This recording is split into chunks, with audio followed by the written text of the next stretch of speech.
Hi guys, if you're new here, my name is Sam and I make videos about makeup, chronic illness, and whatever I want. And today I'm going to do a very late 2025 no-buy recap. It is now March, but my health has not at all cooperated this year. So we're gonna pretend for a moment that it's January and that we're talking about this.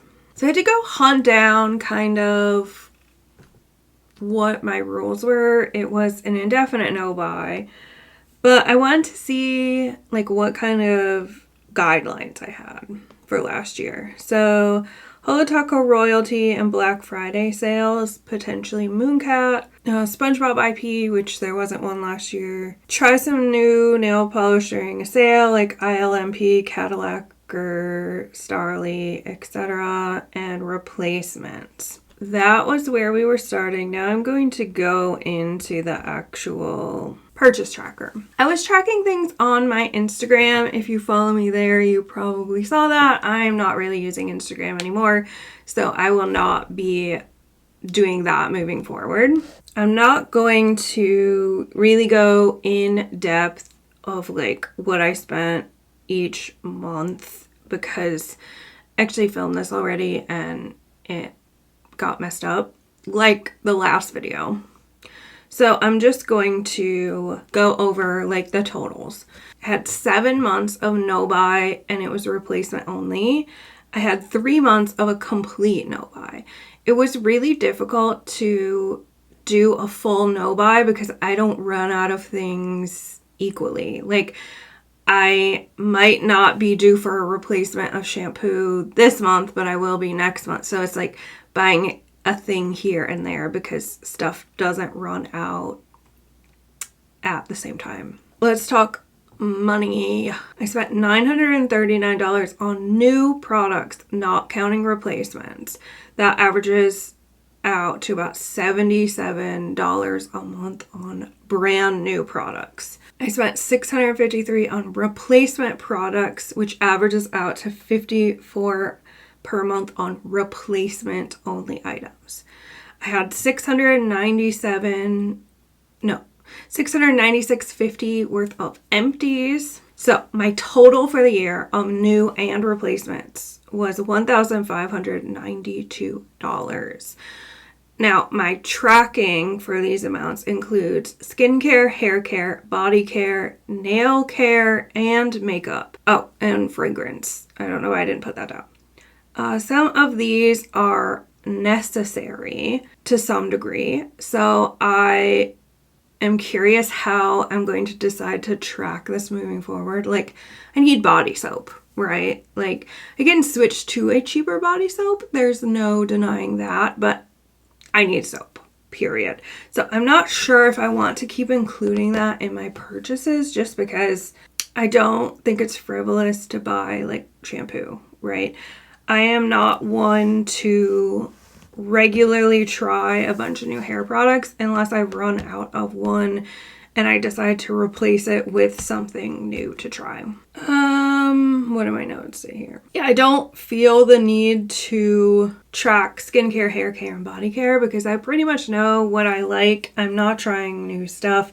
I think I tried one new shampoo when I ran out. I used 2 shampoos to alternate depending on what my hair needs at a specific time, and I replaced the hydrating one with something new and cheaper, and I'm quite happy with it. But I don't, like, I did track that. I wrote it down as a replacement, but part of me is like back and forth on where I want to go with it. Because one, I want to know what I'm spending altogether, and 2, it's like, okay, well, I don't want to beat myself up over replacing my shampoo. So we're in March and I'm still not exactly sure how I want to tackle that moving forward. I do feel like if I remove them from my tracking, it will skew my results significantly because I have been including them in my totals. So if you see like a monetary value that I spent in 2025 and then it's way cheaper because I'm not counting shampoo and body wash, it's gonna look like I cut out a huge amount of spending when really it's just not counting my necessities. So I think I do need to leave it in, kind of just talking through the process here. When I started tracking my spending, I really wanted to see where my budget was going and how I could cut back. Year over year, I've been spending less and less, and year over year, the cost of living has gone up and up. So it's really just worked out. It's good for me to buy less stuff. It's good for the world to buy less stuff. It's good for my pocket to buy less stuff. But now with the cost of living from everything, including property taxes to groceries to medical bills, is higher than it ever has been. So it just makes sense to cut back on things that you don't need. I would like to, year over year, continue to decrease my budget and decrease my spending. I feel like this year I'm doing quite well. It's always a work in progress. We're going to talk about that in the next video too, and I give a few tips, because I think right now is a really important time for people to get their frivolous purchasing under control. When I went through the list of new things that I bought in 2025, and I cut out everything that I wouldn't buy again. So I kept a list of the stuff I bought, and then when I looked through it, I was like, if you didn't have it, would you buy it right now? And everything I answered no to was totaled $450 that I could have saved last year if I had been kind of more strict with myself. But again, this is a process. We're going to talk about strictness at another time, because you can't just go cold turkey, right? You have to kind of do a little at a time. It's like an exercise. I came in a decent amount under my budget for 2025, but I would like to do even better. When I wrote this note, it was before I knew exactly what my migraine Botox bills were going to be. It was before I knew about various cost of living increases that I have learned about in the last couple of months. So I'm going to tweak it a little bit, but my goal was to spend under what I spent in 2025, which was already significantly under my budget for 2025. So more or less, I'd like to spend, well, why am I talking about in that video? I'm kind of combining these videos. I thought I was going to make one video, but I decided to split it in half. So I wasn't here talking for like an hour and a half. Where was I going with this?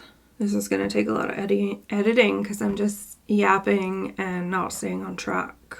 So I feel like I did quite a good job, because where's my total again? I spent about $500 less than what my goal was for 2025, which is still far too much money. That is something we can all agree on, but I was quite happy, especially looking at previous years. I wasn't tracking. I don't think I did that. I don't know. Let me look to see if I went and did the math for like 2024. I know I did it. I just don't know if I wrote it down, because it was like horrifying how much I spent on things. But it was also nice to see my improvement. No, I didn't write it down, but I can tell you it's way more money than I wanted it to be. But don't forget that this amount that I have been spending also includes replacements. It includes things that you would consider necessity, like a body wash, a shampoo, hair conditioner, face wash, lotion, like body lotion. I put all of that into there. So the $15.92 that I spent included all of that. It wasn't just, fun stuff. It was hand lotion, it was foot lotion, it was shampoo, it was all that kind of stuff. So not good, but not horrible once you include all of that.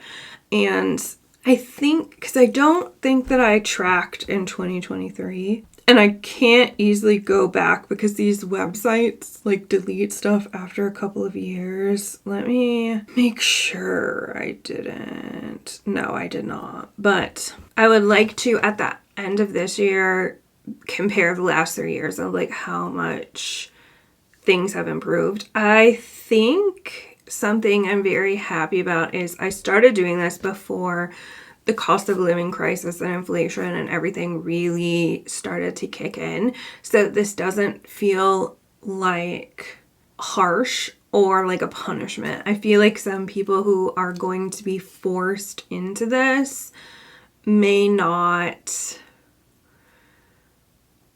see it as an exercise of willpower and just an overall better way of consuming. They're going to look at it as a punishment because of what's happening in the world. And I don't think that that is a good way to look at it. And I wish that people kind of had started to look at this stuff before we got in this position where it's like gas prices like went up a lot. Utilities are going up in a lot of states. We just have so much happening. Groceries are easily double or more what they were a couple of years ago. And salaries are not increasing. So we really just need to be mindful with our spending. I'm just going to talk about the beauty spending, but I feel like there are a lot of areas people need to pay attention with eating out and vacations and clothing purchases and all that kind of stuff. So maybe look up some content creators that talk about overconsumption in general. We're just going to focus about my beauty budget and me try to share some tips that I have with you. If you did a low buy, no buy, whatever in 2025, please let me know how you did down below. What are you looking back on and hoping to change moving forward? Are you happy with how you did? Do you feel like it was difficult and maybe need to ease up this coming year?